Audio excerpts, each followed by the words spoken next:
ஜானகி சந்தியா சீரியலில் இப்போ ஒரு சூப்பரான ப்ரோமோ வந்திருக்கு. அதுக்கு முன்னாடி வீடியோ பிடிச்சிருந்தா லைக் பண்ணிட்டு பார்த்து சப்போர்ட் பண்ணுங்கள் ஃப்ரெண்ட்ஸ். இங்கே மகாலிங்க வந்து மொத்த குடும்பத்தையும் அழைச்சிட்டு வந்துடுறாங்க. அழைச்சிட்டு வந்தோடனே பாருங்கள், கதவை சாத்திக்கிட்டு இருக்காங்க. முதல்ல ஆஃபீஸ் கதவை வந்து திறங்க அப்படின்னு சொன்னோன்னே சிவா போய் வந்து கதவை திறக்கிறாங்க. திறந்தோடனே வந்து அங்கே உள்ளே இருக்கிற அத்தனை பேரும் வந்து வேகமாக ஓடி வந்துடுறாங்க. ஓடி வந்ததுக்கப்புறமேட்டுக்கு இப்போ மாயா வந்து வெளியில் வராங்க பட்டுப்புடவையோட. அதை பார்த்தோன்னே வந்து அதிர்ச்சி ஆகிறேன். நான் தான் சொன்னேன்ல சம்மந்தி, நீங்கள் நம்பவே மாட்டேன்ட்டீங்களே, பாருங்கள் பட்டு புடவையில் வந்து மாலையும் கழுத்துமா வந்து நிற்கிறா பாருங்கள். இவளோட புருஷன் யார் என்ன ஏதுன்னு முதல்ல உள்ளே இருப்பாங்களே, அவங்கள முதல்ல பாருங்கள் அப்படின்னு சொல்லிட்டு இந்த பக்கம் வந்து சொன்னோன்னே வந்து செம கோவத்தில் வந்து பார்த்துட்டு இருக்காங்க. என்ன இப்படி பண்ணிட்டாலே, நம்ம மேலே இவ மேலே வச்சுருந்த நம்பிக்கை ரொம்ப தப்பாகி போச்சு அப்படின்னு யோசிச்சுட்டு இருக்கப்போ வந்து சீனு வந்து லைட்டாக தலையை காமிச்சிட்டு இப்படி பட்டு வெட்டி பட்டு சட்டையில் வந்தோடனே ரகுராம் அதிர்ச்சி ஆகி நிற்கிறாப்புல. அதே சமயம் வந்து ஜானகி வந்து ஒரு செகண்ட் யோசிக்கிறாங்க.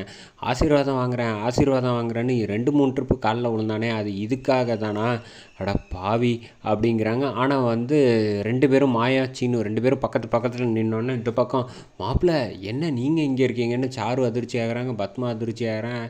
எல்லோரும் வந்து என்ன சொல்கிறது, நீங்கள் இப்படி பண்ணுவீங்கன்னு நினச்சி கூட பார்க்கல அப்படின்னு யோசிச்சுக்கிட்டு இருக்கப்போ வந்து ரகுராம் வந்து செம கோவத்தில் வந்து அடிக்க வரலாங்கிற லெவலுக்கு போகிறாங்க. ஆனால் மாயா கழுத்தில் வந்து பார்த்தா இந்த சீனில் வந்து தாலி இல்லை. அதுக்கு அடுத்த ஃப்ரேமில் தான் வந்து நம்ம தாலி கட்டின மாதிரி கோவிலில் காட்டியிருக்காங்க. அது ஒரு ட்விஸ்ட் ஒன்று வச்சுருக்காங்க. அது என்னென்னு நம்ம மேற்கொண்டு பார்ப்போம். இந்த பக்கம் வந்து பத்மா வந்து ஒரே செகண்டில் வந்து மயங்கி விழுந்துடுறாங்க. பார்த்துட்டு சீனு நீயாடா இப்படி பண்ண அப்படின்னு சொன்னோன்னே, அம்மா என்னம்மா ஆச்சு அப்படின்னு சீனுலேருந்து இங்கே ரகுராம் ஜானகி எல்லாம் ஓடி வராங்க. வந்து எழுப்பி விட்றாங்க. தயவு செஞ்சு தொடாதீங்க அப்படின்னு சொல்கிறாங்க. அதோட இந்த ப்ரோமோ வந்து சூப்பராக முடிச்சிருக்காங்கன்னே சொல்லலாம். எப்படி பார்த்தாலும் வந்து அசால்ட்டாக சமாளிச்சிருவாங்கன்னு தான் தெரியுது. ஏன்னா வந்து நாங்கள் வந்து சாட்சி கையெழுத்து போடுறதுக்கு தான் வந்திருக்கோம். ஏன் பட்டு வேஷ்டின்னா அவங்க ட்ரெஸ் எடுத்து கொடுத்தாங்க மாப்பிள்ளை வீட்டில்.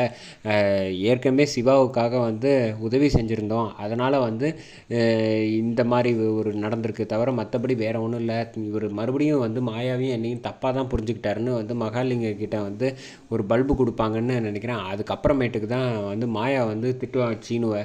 இந்த மாதிரி நீ இப்படிலாம் செய்வேன்னு நான் நினச்சி கூட பார்க்கல அப்படின்னு கொண்டு போவாங்க ட்ராக். அதுக்கு இடையில வந்து தெரிஞ்ச ஆனதாகிடுச்சு, இதுக்கப்புறம் பிரச்சனை இருந்தால் சரியாக வராது சொல்லிட்டு தாலி கட்டிடுறது தான் ஒரே தீர்வு, இல்லைன்னு வச்சுக்கோங்க உன்னை கல்யாணம் பண்ண முடியாதுன்னு மாயாவை சம்மதிக்க வச்சு தாலி கட்டுற மாதிரி கொண்டு போவாங்கன்னு நினைக்கிறேன்.